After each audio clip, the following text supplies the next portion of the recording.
That's great. Michael Brody-Waite. Andy Bailey.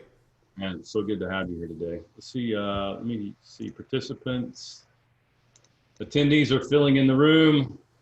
Hey, look, our old pal Chip Gallen is here. God, I can't shake that guy anywhere I go. Oh, wait, really? He's been doing that to me for almost 30 years. Oh, man. Better you than me. What's Uh, up, Chip? let's see. Kristen McLean is with us. So I'm glad she's here. I wasn't sure if she was going to make it or not. Kristen is with us. She has a company called Vivid Inc. And we'll put that, I'll pull all that data down in just a few minutes and we'll share it again. But you know, when you attend one of those seminars or kind of meetings and you have the drawing after that has all the cool pieces. Yeah. Yeah. So Kristen is here to draw this for you and for our audience. Oh, that's great. Yeah. So at the end of this, we'll have this really cool kind of visual of everything that you cover and you can repurpose it and do whatever you want to with it. I got Paul Bensfield this year. There's Mary. Mandy Barrage is here. What's up, Mandy? Loves it when I call her that. It's not actually her last name. But it sounds good when you say it that way. Yeah, I like it. We got Lisa from New Orleans, Kevin Rhodes. Kevin's actually in here twice. I'm not sure. It's like the Matrix shit. I'm not sure how. He just really wants to hear what I have to say. Really early. So we'll kind of get started. Couple things in ground rules for everybody that is attending is we are recording this. It's also on Facebook Live at the moment. We are recording this. We will repurpose this into a blog and it'll be on the website probably sometime tomorrow. So the blog will be up there, the video recording will be up there, and then every person that registered for this will get a full recap. Janelle from our office, Michael, is on here, so she's taking notes of everything that you say. And those notes will go into a recap so everybody has information along with a link to the video. So we are recording this. I know I always say that like 5 times, and I can wager with you if you like, but there'll be at least 3 people that bounce in and send me a text or they'll message and say, oh, can we get the recording of this? There will be a recording of this and it's accessible to everyone. So we'll jump in, and Mike, I'm going to hand it to you pretty quickly. But let me give you just a quick introduction. Recovering addict. That's always something that most people would go, oh, really? Like that's the first thing that we start with. Recovering addict, 3-time CEO, TEDx speaker. Now, interestingly enough, the TEDx that you did has over 1.5 million views in over 25 countries, 1.5 million views.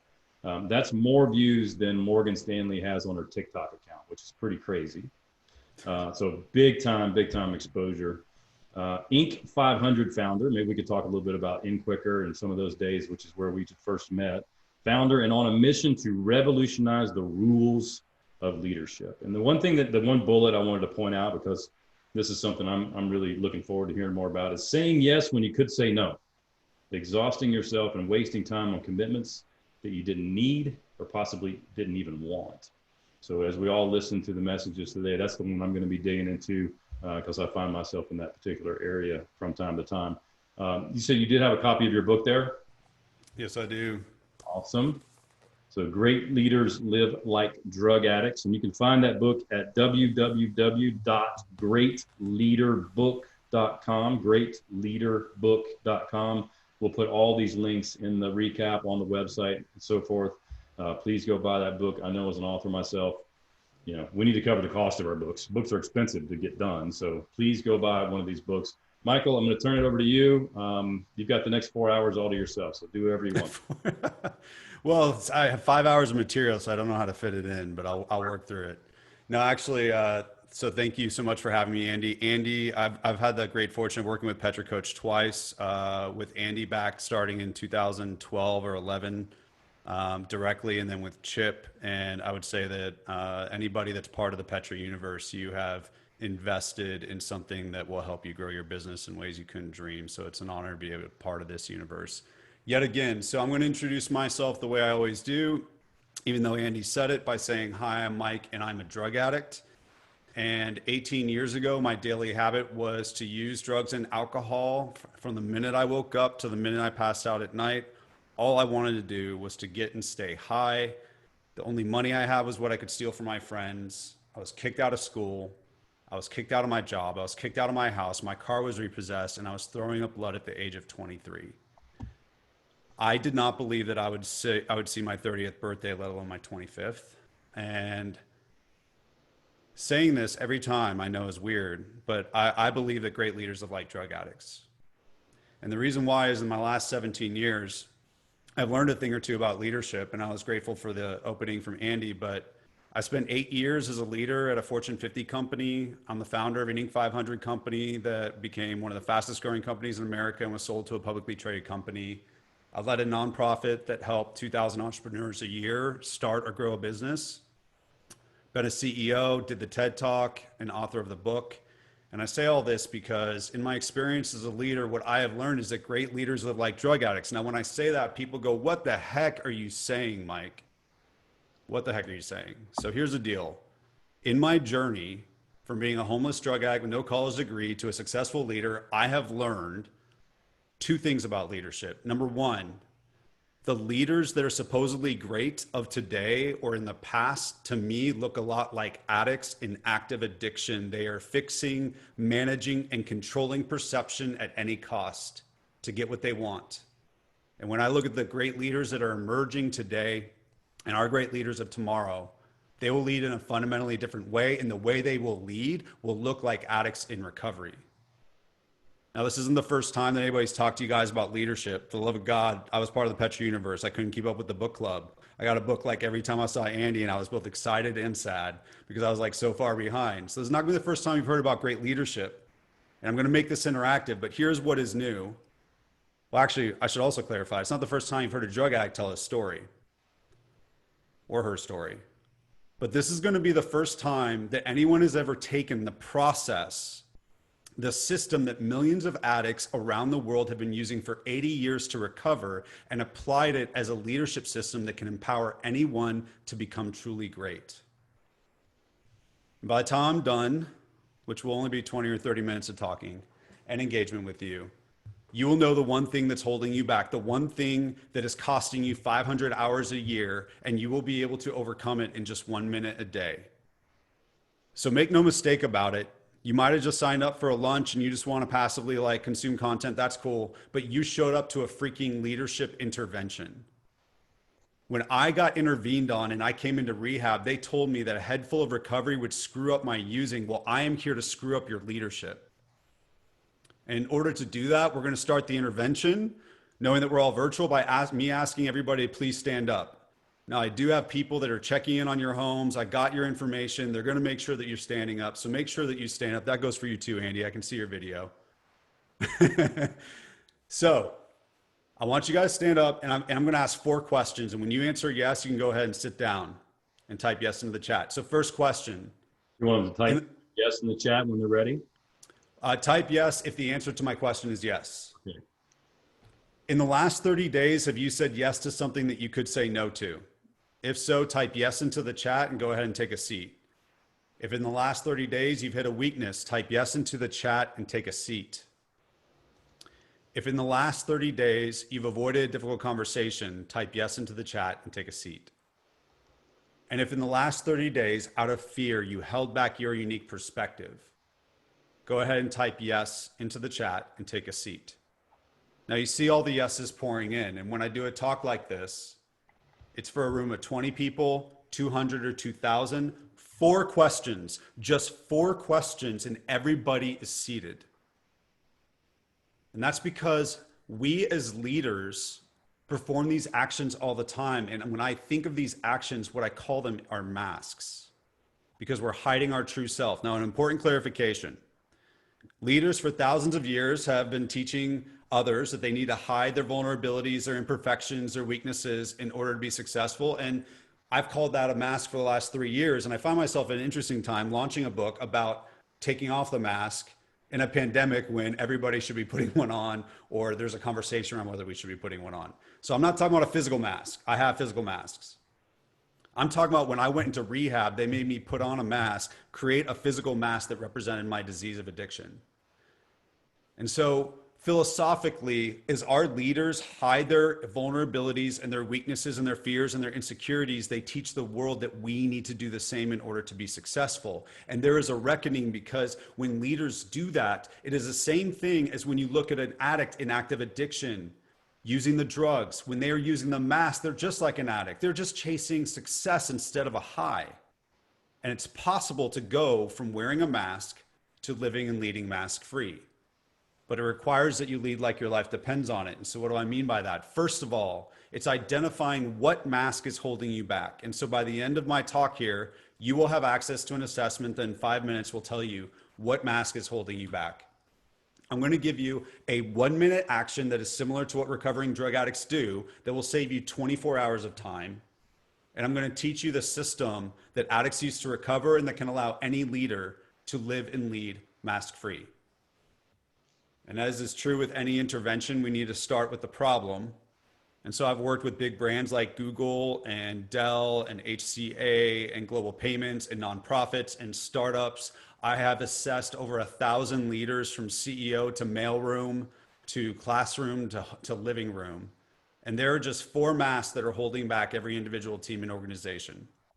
And so I'm going to show you these 4 masks.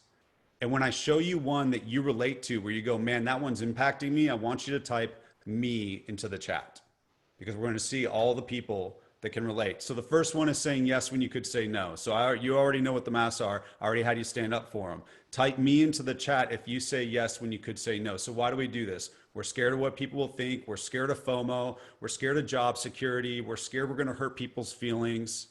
We say yes when we could say no. Literally no. Is this on a delay?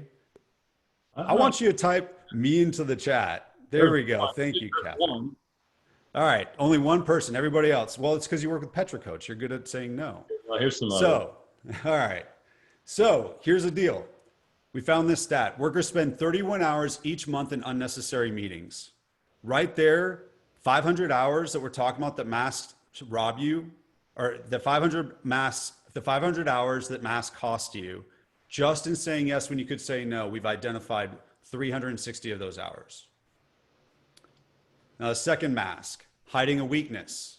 We do that because we think if we admit our weaknesses, we'll look weak. It's actually really simple. And that used to be true in command and control style leadership when you're a general on a battlefield or corporate America, but a lot's changed since then. We have social media. We actually can see who you are as a human. And if you try to pretend that you're not a human, we stop trusting you. So hiding a weakness means you're not actually leading yourself. Now, one time when I was working in Fortune 50 corporate America, I wasted 22 hours in a weekend trying to figure out how to use a Microsoft Excel pivot table. Pivot table. I still don't know how to use a pivot table. But I wasted 22 hours when I could have used 10 minutes and had an uncomfortable conversation with my manager asking for help. And in every organization, there is someone or multiple someones that are hiding a weakness that actually is holding back their productivity. And that's not leading themselves. And if a leader's created an environment where they're scared to share that and volunteer that, then we haven't created an environment that creates leadership. The third one is avoiding difficult conversations. Why do we do this? We don't want to be uncomfortable. And the me's are going to start rolling in because this is the number one mask. We don't want to make people uncomfortable. We don't want to negatively impact a relationship. We don't want to lose a customer. We don't want to piss off the boss. We don't want to tell the significant other that during the pandemic, will you please just give me 1 hour alone in this room where nobody's going to interrupt me. We don't want to have those difficult conversations because we're scared of being rejected, wrong, or having negative impact. But it's like we're volunteering to waste our most precious resource when we do that. We're volunteering the willingness to not have all the information or give all the information that's necessary to be successful. 70% of employees are avoiding difficult conversations with their boss, a coworker, or an employee. That's not counting an investor, a customer, a board member, a vendor, a partner, friends, or family. So it's not hard to start to see where these 500 hours go. The number one manifestation of this is performance management. Not wanting to tell an employee all the hard things until waiting till the end of the performance review cycle to tell them. The fourth one is holding back your unique perspective. And here's the thing, in this world, we are not taught to be leaders. We are taught to follow. I'm going to say it again. We are not taught to be leaders. We are taught to follow. We're taught who the great leaders are and how we become them. And not that being our true self will make us a great leader. And so what that means is that when the boss's boss is in the room, we don't point out the blind spot in the plan. When the customer is in the room, we don't point out the thing that's going to sabotage implementation. When someone who really wants to be smart, who has more political power over us, thinks their innovation's great, we don't mention ours because we're scared of being different. But this robs organizations of productivity. We found a stat that said that $7,500 is the price that an organization pays every time, every instance where an employee holds back their unique perspective. Execute a whole strategic plan without a blind spot identified. Do an entire Petra coach planning day without identifying a blind spot or unlocking innovation. So these four masks are holding us back. So the question is, which mask is holding you back? And the power of writing it down is something that I know most of us understand. So type into the chat, is it that you have trouble when you say yes? Do you have trouble hiding a weakness, avoiding difficult conversations, or holding back your unique perspective? And as you type that into the chat, you're going to see that there are other people that are having the same challenges as you. Another thing, when I start doing this intervention thing, people go, well, you know, not me, Mike, or I'm scared to talk about this. I don't want to talk about this as a leader. What will my people think? And so one thing that's really helpful is when I walked into rehab, it was really helpful that everybody identified themselves as, hi, I'm blank and I'm an addict. It made it safe for me to do the same. And so when I have my mask-free society meetings, we say, hi, I'm Mike and I wear a mask. And the reason why is my assessment that you're going to get access to is to identify that 90% of leaders and 90% of professionals are wearing a mask. And so why in a world where we continue to ask for authentic leaders, do we have people hiding their true self at work? It's for two reasons. Number one, we haven't actually tied being authentic to concrete business outcomes. And number two, we haven't showed people how to do it. So let's address the first one. This is a Harvard Business Review article that says, as we've made the transition from a manufacturing economy to a services economy, the most scarce resource inside organizations is no longer physical raw materials, it's time. In fact, they label it a largely unmanaged resource that is the most poorly managed resource inside organizations.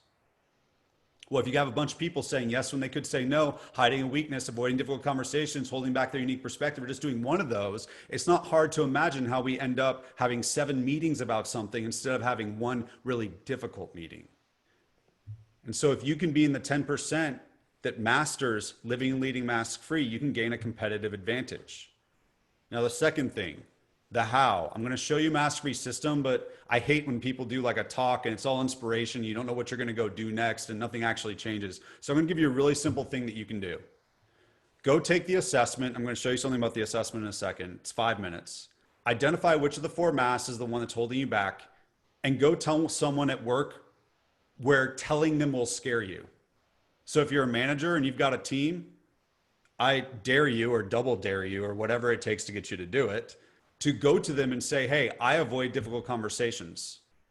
Now, don't do a thing that a lot of managers do. See, I think managers have kind of gotten the hint that authenticity is in vogue, right? They know they can't pretend that they're robots. So they'll be like, oh, I struggled once back in the day, or, you know what, I have a problem, but I have a solution. But why don't you tell me the problem you have with no solution? So they'll like try to, you know, fluff it up. And so they'll be like, oh, I have trouble saying no. And what they're really doing is like telling that to somebody where they think that person's struggling with saying no. They'll say the mask they think the other people need to work on, right? Actually pick the one that scares you and tell the person that scares you. If you do that, you will create a safe moment between the two of you where they can acknowledge their mask. And now that you both are talking about it, you've created a language that makes it safe when you see all that time being spent away where you can just say something about it. So I would challenge your team, if you lead a team or if you're a coworker or whatever, to literally just say your mask, but pick one person and just go say, I struggle with the mask of X. And if you really want extra credit, because Andy Bailey will be looking and watching, tell them a moment that is absolutely devoid of positive spin where it was painful when you wore that mask. That time you said yes to something you really shouldn't have, or that difficult conversation that you avoided that really cost you. Great leadership is not saying I have all the bases covered. It's saying I'm in the middle of the shit right now. I have no idea how the story ends, but watch what I do and walk with me. That is great leadership. And this is your opportunity to do that. Now, I keep talking about the mask assessment. So the way that you can get to it is you go to maskfreeprogram.com. So just maskfreeprogram.com. I've been building this for years. It is a free resource. And what it'll give you is a 5-minute assessment that will tell you the mask that's holding you back, what your authenticity score is. And yes, there are people that are inauthentic and lie on the test so they can get a higher score. And I cry every time that happens. And then number 3, which level of authenticity you're in. And the report will tell you some of the characteristics for that level of authenticity and some tips for ways for you to be more authentic as a leader in the workplace. So Michael, So, out of the 50 participants right now, 17 are actually on the website taking this test. Do you want them to do it now? let's do it after, because sometimes I don't want them to feel rushed. Okay. Or do you want them to do it now? No. I can see the 17 that are actually taking it, so I wanted to pull them back into this. Oh, how can you see them? You're talking on the video? No, it's like it's just intuition. Okay. Well, tell you what, we can hold space. Why don't you guys go to the website right now and take the test? It's 5 minutes, right? Yeah. Yeah. What do you want to do while we're doing that?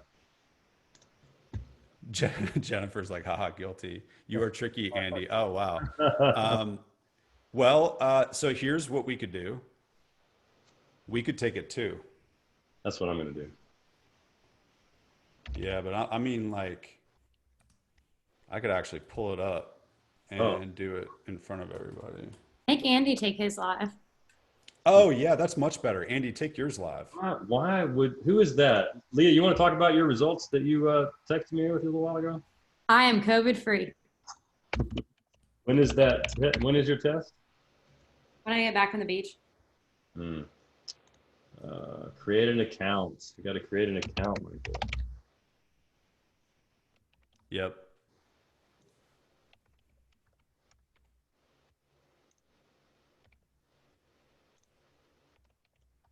Next iteration will make it so you don't have to create an account.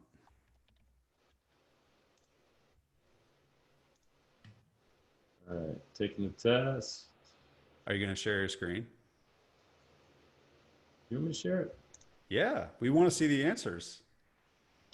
How do I do that? Billy, it's maskfreeprogram.com. You see that? Yeah. I agree to task projects that I know I do not have time or bandwidth. I'm going to say agree because I do say no, but I do say, I'm going to go here actually. Expectations that are not realistic. Expectations that are not realistic. Pretty neutral, so I don't really do that. Yes to meetings that I know have the best use of my time, yes. Commit to personal and social gatherings, so I strongly agree. I sacrifice self-care because the commitments I've made for others. It's kind of neutral. Don't ask questions or say, I don't know. I think I should. For all the people leaders out there, one thing that's an incredible exercise is to, at the beginning of a Petra coach planning day, a lot of times Petra, the coach will take you through a process where you're evaluating how you're doing on the Rockefeller Habits scale of like highly performing teams.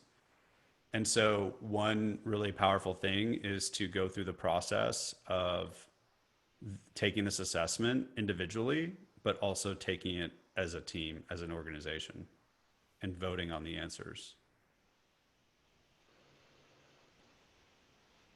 So if I'm answering this, I don't think I do this. Other people may disagree with that because I know the reaction.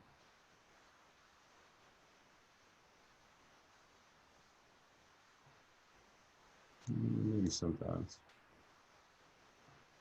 Yeah. That's a hard no. Yeah, I mean, I was going to say that strongly disagree.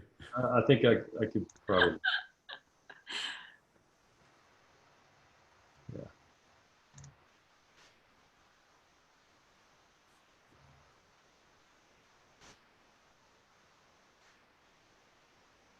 If you've taken it and you're done, I would love to see the authenticity percentage in the chat if you're willing to share it.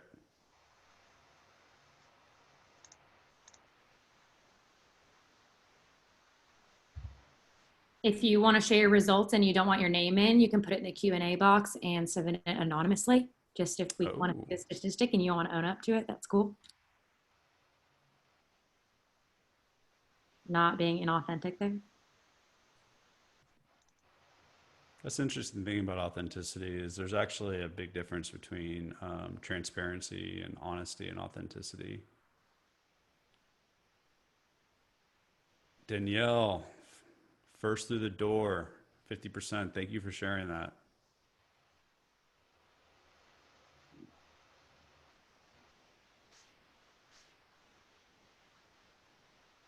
Chip, awesome. Heather, Sherry, Kristen,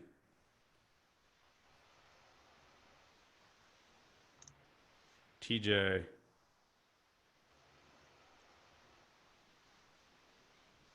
this is the one I picked in the beginning, dude. Yep. You have a level of self-awareness. All right, I'm going to stop sharing now. That was cool. Okay. Thanks for doing that, Andy. Yeah, man, that really was cool. I'm glad that you were willing to do that. I think it's helpful.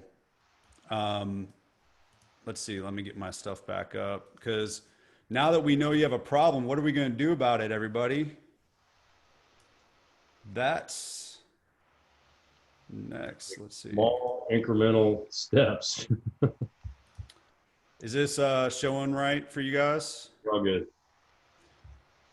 Okay, so I see you guys, and keep the comments coming in because first of all, Mary said 3.8. Ouch. This is what I would say. If you, whatever your score is, it's not about judgment, it's about empowerment. It's about giving you agency. And I would argue that some of the most authentic people are actually harder on themselves in this test than some of the least authentic. And so one of the things that we see is when people are using our mastery program, their authenticity percentage in the first 3 months actually goes down. And they get frustrated because suddenly they're aware of all the times when they were wearing a mask. And so it takes 3 to 6 months to get back to where you were and then go up. And then they're able to improve.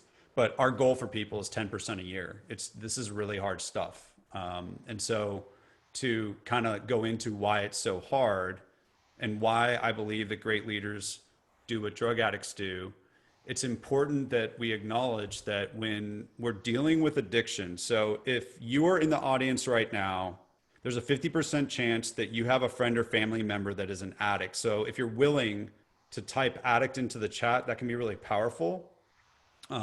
If there's a friend or family member or coworker or someone in your life that's impacted by addiction, type addict into the chat.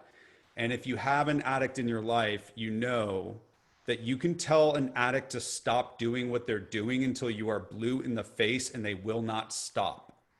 You could have said stop a million times to me and it didn't stop anything. And thank you to the brave people typing addict in there. This is a disease that impacts everybody. And so here's the deal. I did not get clean when people told me to stop using drugs. I got clean when they told me what to start instead. And so when I woke up September 1st, 2002 in Rancho Mirage, California at the Betty Ford Center, they didn't just say, Mike, you're an addict, here's all the information. They gave me a step-by-step process that allowed me to overcome my addiction. And so I would submit to you that, again, we live in a world where we're talking about authenticity, but do you see authentic leaders in companies and brands? I mean, when was the last time you heard a politician answer a question with, I don't know? We do not have authentic leadership in this world. And I would submit to you that the reason that we don't is because we haven't diagnosed the actual problem. Leaders are actually addicted to their mask.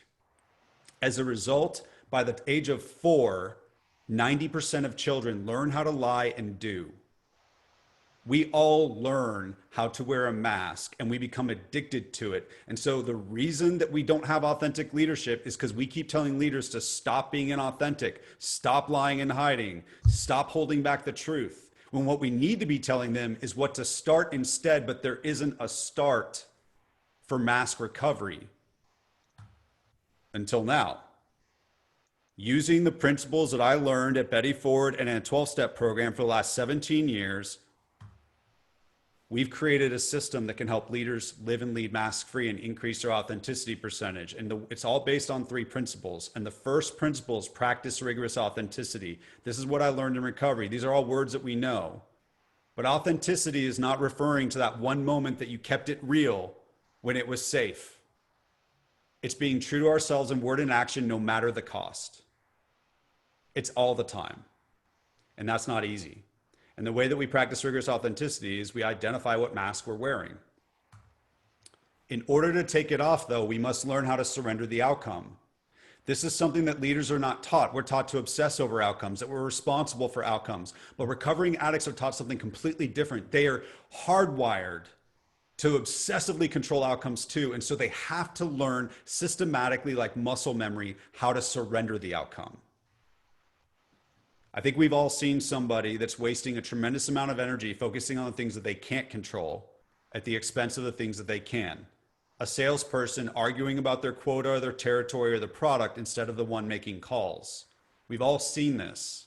Surrender is hard. No one teaches us how to do it in leadership.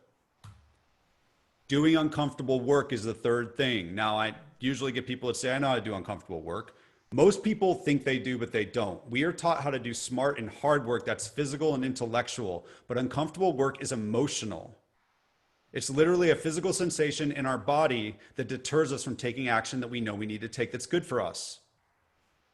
How many of us have seen someone doing 8 hours of hard work avoiding 5 to 10 minutes of uncomfortable work, a customer negotiation, performance managing an employee, saying no? And the key is, how can you use these 3 principles as a system systematically to where using them becomes the goal over the outcomes that we're typically responsible for at work? And so I'm going to illustrate this through a couple stories. So the first one, I tell a story in my TED Talk in my book. I'm not going to do an extensive thing here. But my first job coming out of rehab, I needed a job or else I wasn't going to be able to stay in the halfway house. I got one interview, and it was at a place called Sam Goody. Now, if you're older than me or my age, you know what Sam Goody was and you know what a CD store was. If you're younger than me, picture a brick and mortar Spotify, because nobody has no idea what the F this is. It's a CD store. It's a record store. Yeah, exactly. People older than me call it a record store, Andy. Yeah. No, I'm just kidding. So anyhow, I had to interview for a job here. And when I needed to address the huge gap in my resume for my addiction, my sponsor told me to tell the guy the truth. And that required a tremendous amount of me learning how to practice these principles. And so the first thing I had to do was practice rigorous authenticity. That meant I had to identify the mask that I wanted to wear. And I wanted to hide my weakness. I was ashamed of being an addict, and I thought for sure I wouldn't get hired. Then I needed to surrender the outcome. Well, what's the outcome I'm worried about? I'm worried about what the manager will think of me, whether he'll judge me, whether I'll get the job, and what happens to me at the halfway house. And the uncomfortable work was actually telling him that the reason I had a 3-year gap in my resume was because I was an active drug addict. I just got out of rehab. I'm in a halfway house. And if I don't get this job, I'm getting kicked out and I'm probably going to relapse and die. That's a lot. Now, everybody here that's on this call, you may not be a drug addict, okay? But I think we can all relate to not wanting to share the worst thing about us in a job interview when that job interview is the difference between us having a home and not. And so I had to practice all that 5 days out of treatment. So that's where I learned that practicing these 3 principles wouldn't kill me. But here's where I learned that they gave me a competitive advantage. It was when I was in corporate America working at Dell, and I stuck out like a sore thumb, but not because I had long hair, hoop earrings, flip-flops, and I said dude a lot. The reason I stuck out was because I said no to things that other people said yes to, whether they were meetings, customers, social events. I volunteered my weaknesses. I leaned into difficult conversations, and if the boss's boss was in the room, I didn't hold back my unique perspective because I had to live these principles or I would die. It didn't matter what I had to do at work. And I thought that it would get me fired, but instead it got me promoted. 8 promotions in 8 years to the point where I was a leader with 19 direct reports, a $250 million P&L as a recovering addict in my 20s with no college degree. And that is a picture of me with long hair. I Funny. left that job. I know. My wife said if I ever grow it back, she's gone. So I'll have to watch it. So Sam Goody, I learned it won't kill me. Dell, I learned it's a competitive advantage. By the time I left Dell, my previous mentors were my direct reports. So then the question was, can I practice these principles at scale as the leader of a company? And in 2010, I left there to co-found a startup called Quicker. And our mission was to reinvent access to healthcare by allowing patients to digitally self-schedule an appointment on a mobile device in 30 seconds or less. We had no investors, no connections, no patents, no experience building a company. It was the height of the recession. I maxed out my credit card, drained my savings, and drained my 401k. All the entrepreneurs are like, yeah, that's obviously what you do. But most people are like, what the hell were you thinking? I bet everything on this company, and this was the piece of software that we did. And by November 2010, 6 months or 9 months into the venture, we had 7 hospitals, but we were running out of money. And as a Hail Mary, we pitched an enterprise-wide deal to one of the hospitals that was part of a network of 50 to 80 hospitals more. For months, we worked on that deal. And one night in November 2010, we called them. They gave us their answer. They said yes, and they were going to go nationwide with us, and we were going to go from thousands in revenue to millions overnight. We were high-fiving. That's the closest I've ever come to feeling like I was high, as I have been clean. I was high on startup, and it was exhilarating. Except one reason that I remember that night is getting the yes. Another reason I remember it is because that night our software failed at the hospital. That was the basis of this huge expansion that was going to save our company. And it failed in a way that we are contractually obligated to let the larger health system know. And the worst thing about it was it had only impacted one patient at one hospital. And my business partner was telling me, don't tell them. So what did I do? I had to go back to the mask-free system. I had to practice rigorous authenticity. What mask was I wearing? I, again, wanted to hide a weakness, the weakness of my startup in failing. What was the outcome I needed to surrender? I needed to surrender what my partner thought. I needed to surrender what the customer thought. I needed to surrender what this would do to my finances and my employees that would be out looking for a job. And then I had to do the uncomfortable work. Now, one really interesting thing, when you learn how to systematically surrender the outcome, it's all about energy reallocation. I went away from all the things I couldn't control, like my partner and the customer and the fact that it failed. And I called mentors and said, how do I communicate this? And we fixed the problem. And we did all kinds of research on the best way to approach communicating this to a publicly traded company. And so I did the uncomfortable work. I called them. And when I told them about the problem, they just laughed at me because they had never had a vendor tell them when someone had impacted one patient. They're like, we get a call like this, but it's when someone has impacted 20,000. We know we have software partners that are impacting patients here or there, but they never let us know. And so instead of killing the company by practicing these 3 principles and surrendering the outcome, we built that company. And the most important thing about that story is I got to use that story with everyone that I hired and everyone that I did business with afterwards to say, this is what we're about. These are the principles that we live by. And we grew 20,000% in less than 6 years, won the Inc. 5 or became an Inc. 500 company, won Best Place to Work awards. We had contracts with almost all the largest health systems in the US, and we were acquired by a publicly traded company, but it's not because we had a competitive advantage. We had what I call a mask-free culture. 50 people for a company that had no natural competitive advantage, no investors, no connections, no patents, no Ivy League degrees, nobody who had taken a startup to $1 million in revenue, let alone 10. And we went up against companies that had 150 million in venture capital against my credit card. But we had the one thing that they didn't have. We had a mask-free culture, and we were more efficient. We built better relationships. We scaled our people faster, and we unlocked more innovation. I want you to type hell yes into the chat if you want to work at a company where you are empowered to say no to the boss, your coworkers, and your customers. If you can work at a company where no one hides their weaknesses and tries to make a graph go from this to this, and they just volunteer their weaknesses and everybody just grows like crazy. If you want to work at a place where you don't spend 7 meetings avoiding difficult conversations, you have 1 difficult meeting and you actually get shit done, or a place where your unique perspective, no matter your role, is valued equally, because 50 people spotting blind spots or innovation is a lot more powerful than the 3 people at the top. If you want to work in an environment like that, you need to work in a mask-free culture. Now I'm going to give you a personal example that also is close to my heart, no pun intended. In 2012, as the company was growing, I heard all these horror stories from my fellow entrepreneurs about having financial managers that they couldn't trust. And my mom was going through the downsizing of her business, and she needed a job, and I hired her as my director of finance. And so if you're wondering, this is a picture of me with my mom, and yes, I am wearing a t-shirt that says, I love hot moms. It's what's real. I had to share it. Now, you want to talk about difficult conversations? If you're on this call right now, I want you to type PIP into the chat if you've ever had to put anybody on a performance improvement plan where you're either going to manage them up or manage them out. Well, as an entrepreneur running my company, I had to put some people on a PIP too. But there was one PIP in particular that sticks in my memory. And that was the time that I pipped my mom. I had to walk into my mom's office and tell her, here are all the things that you're doing that are not measuring up. And if you can't meet our expectations, I'm going to have to fire you. But here's the thing. She's a recovering addict too. She's got over 30 years clean. At the age of 17, she was arrested for trafficking heroin. And yet when I walked through the rooms of my 12-step fellowship, she took me under her wing and she taught me these principles.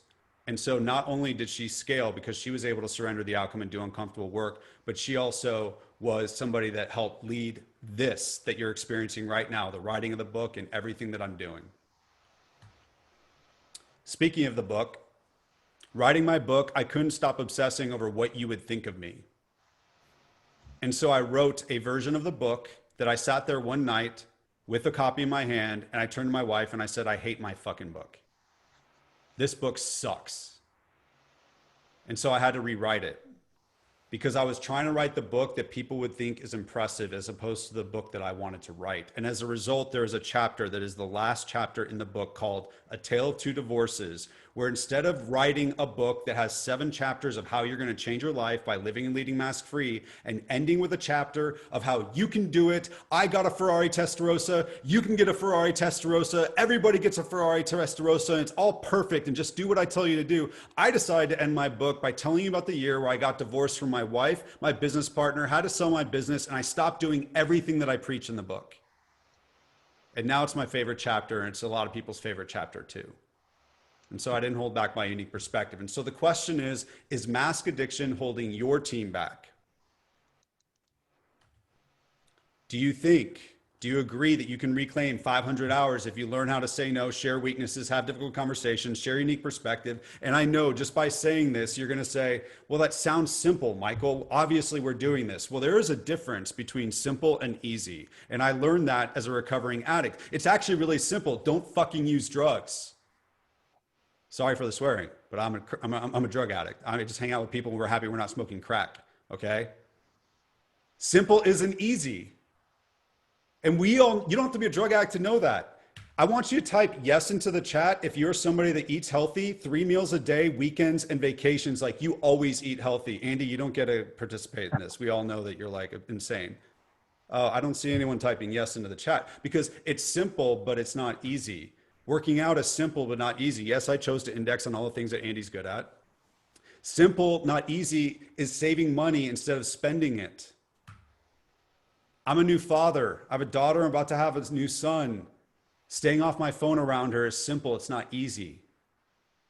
And the thing is that we have systems for how to scale a company, for how to eat healthy, for how to work out, for how to save money, for how to stay off your phone, but we don't have one for how to live and lead mask free. And that's why the Mask Free program is something that is my life's work and my life's purpose to build. And so before we get to any questions, here's Melinda. She went through the Mask Free program just to show you that you can do it through examples that aren't me. She's a middle manager at a financial institution. She has 22 direct reports. And she was trying to be superwoman for all of her direct reports, saying yes to all the requests that came her way. And she was working from 7 in the morning to 6 p.m. at night, having dinner, and then working from 7 p.m. to 10 p.m. at night. She worked the Mask Free program and she discovered a truth, and that is that superwoman isn't real. And as a result, she was able to stop saying yes to everything, She stopped working after 6. She started having dinner with her husband, Brian, on the right, that started hanging out with her dogs and was saving 60 hours per month. And I know this isn't shocking. Her team did better. This is Erica Harvell. She's an entrepreneur here in Nashville, and she wanted to start an event, to start a conversation that she was scared would upset some people, and she was holding back her unique perspective. She's been in the Mastery program for 4 months, and this is one of like 4 major milestones that she's hit. But one is she launched an event that's had over 1,500 people attend it, one that she wasn't willing to launch before she started practicing these principles. This is Sun Yi. He's the owner and CEO of a boutique high-end marketing firm in New York.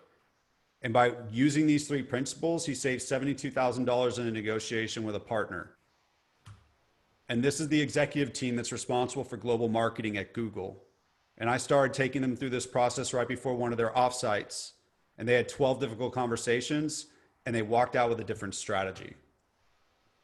And so my point here is that we focus so much on leading others, it's time to lead ourselves.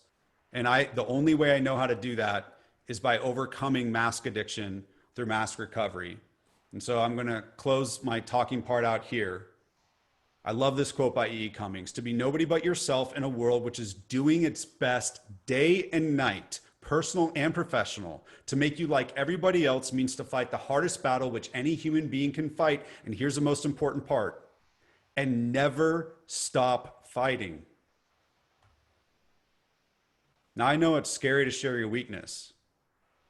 It's scary to admit the parts of us that are not as perfect and beautiful to the outside world. But I truly, truly believe that when we do, we lead ourselves. I turned a stigma into a superpower. What can you do? And so while it's scary to show the imperfections, buried in all those imperfections inside of each and every one of you is a great leader. But if you want the world to see it, you're going to have to do what drug addicts do. And that's the end of my presentation. Rock on, dude. Hey, listen, you know, your energy and vulnerability and authenticity always comes through in every conversation we've ever had as long as I've known you. And especially now, I think you've landed in a spot where you're doing the work that you're truly passionate about, more passionate than I've seen you in the past at other, other places. Yeah. So I'm really proud of you. And, to see somebody in the spot where they're supposed to be is a really, really special thing, man. So you're doing really good work, and you get to tell it. I mean, I know that people on this call can tell it as well. We do want to take a few questions. We have a few minutes. So if you've got a question, you have the Q&A section on Zoom, and I can see that up here. Michael, I don't know if you can see it or not, but Yep. As questions may come in for Michael, let us know. As questions are popping in, tell us a little bit about the mask-free program. I know you gave us some examples of people who have gone through it or in it now. Can you give us, is it a 3-month, a 5-month, a 1 year? What does it look like? Yeah, so, great question. So it's a lot like when you think about addiction recovery, the good news and bad news is it's highly life-changing. But in order to work the mastery program, my belief is you have to be doing it regularly. It's something that you don't end. So the way that we look at it is we have 2 ends to how we do the mastery program. We have mask rehab, which is like 28 days if you go through an intensive thing that's like a group coaching deal where we teach people how to use all these programs and tools. And you can choose to do that or not, but at the end of the day, the goal is to get you in the mask-free program. And so everybody that did the mask assessment, you essentially were able to identify your problem, like which mask you're wearing. By being in the portal, you now have access to all the resources that are in my book that walk you through step-by-step how to work what we call the mask-free action card in 1 minute a day. You build a 28-day mask-free action card and you do it 1 minute a day. In the book, chapter 7 is the ultimate culmination where it teaches you how to implement this. And so there are resources in the portal that you just registered for that help you on your journey. And then there's also an action card builder with tutorial videos from me that teaches you how to do it. And so essentially the free version is, this is us planting the seed in the world for everybody to be able to use these principles. But my belief is I still go to 12-step meetings to overcome my drug addiction. I still have a sponsor. And so we built a mastery program where there's a small fee to support the program. It's about purpose, not profit, where you can get a mask-free sponsor that will guide you through the principles and be your guide. And then you can attend our Mass Free Society meetings where we all practice doing this together. And it's every Monday at 6 Central through Zoom. And the goal is that you can go through rehab if you just want to learn some stuff. Well, first of all, free. You can go into the portal if you just want to learn some stuff. You can go through the rehab if you want some really intense work, or you can just upgrade your membership in the portal to the society membership, which is $19 a month. It's just designed to support it. And you can get a Mass Free sponsor and access Mass Free Society meetings so that you can live Mass Free. So basically, Michael, everything that you talked about is either in the book or on the portal where everybody just went to fill out their assessment. That is a far more succinct way of saying it. Thank you. This is what I do all day. I know. Yes. And turn it into little stuff. And then if somebody feels like they would like to connect and be a part of the greater movement, it would be $20 a month, and they get the sponsor and can come to the Monday evening things. Yep. You do have a question. Yep. So I don't know how to say your name. Is it Angus? Agnes? Angus? Oh, well. My weakness is I don't know how to pronounce names. So I apologize if I somehow butchered it. That's not on the list, though. But yeah, butchering names specifically was mass number 5. It just didn't make the book. Thank you. So tell us about a time when you dropped your mask and it hurt you. So in the last chapter of my book, Tale of Two Divorces, I talk about how dropping my mask cost me $1 million. So that's like a meaty thing that I can't go into here because it requires too much context, but I'll give you a simple one. When I was at Dell, I was really open about being a recovering addict. And one of my biggest fears in doing so was that people would not want to give me career pathing opportunities and promotions because they would be scared that they would be investing in someone that might relapse. And they were scared that investment could go away. And so I still openly shared it. And then my worst nightmare happened and someone took advantage of it. And a guy that I was competing with for promotions and money and rankings started a rumor that I had relapsed, and articulating that the only reason I was able to work as hard as I was working was because I was high on stimulants, and perpetuated that rumor. And it hurt me in the sense that I spent 2 weeks terrified about what that meant for me. And I'm sure that there was a manager or two who took that information and decided not to give me a promotion, but I still got promoted. And I remember 2 weeks later, my sponsor was like, "So has that actually hurt you?" And I was like, "I think it hurt me the most with all the time and energy I spent worrying about it. I don't think it's hurt me that bad. And it might have hurt me in ways I can't even know, but you know what? I'm fine. I'm here today. I can share it. But I will tell you at that time, I felt taken advantage of. I felt scared, and I'm sure it did hurt me. It just didn't hurt me as much as I thought it would." Well, that's a great question. But losing $1 million is real. So in Tale of Two Divorces, you'll be able to see how there's like a bunch of things I lost. I mean, I also lost my company. I had to sell my company because I took off the mask. But again, it's in that same story, and it's just too much to share. Yeah, and I was around you during those times, man. So I remember that, lived that story a little bit. So grab a copy of the book, everyone. Best place to grab that is website greatleaderbook.com, or you can get it on Amazon or a dozen places. But do grab a copy, and that chapter alone is worth reading because it's real and raw, and that's kind of the truth. I like what you said about common sense is not common practice. We know we need to be doing these things. Being aware of our own masks is important. I'm going to go to work on saying no more times than saying yes, and kind of what that journey looks like for myself. So I appreciate everything today. I know the audience appreciates it too. Quick shout out to Kristen, thevividinkcompany.com, thevividinkcompany.com. Make sure you go check that out, and we'll have that image at the very end of this. Michael, I appreciate you being here again, man. Man, thanks for having me. And just love seeing you in the right spot, doing the right work, man. I can see it all over your face. You're really happy, and I'm very proud of you, brother. Thank you, dude. I appreciate it. And thanks for everybody that actually listened and paid attention. And you can always send me a question through Mike at michaelbrody-waite.com. Thanks, dude. See you, man. Bye-bye. All right. Bye.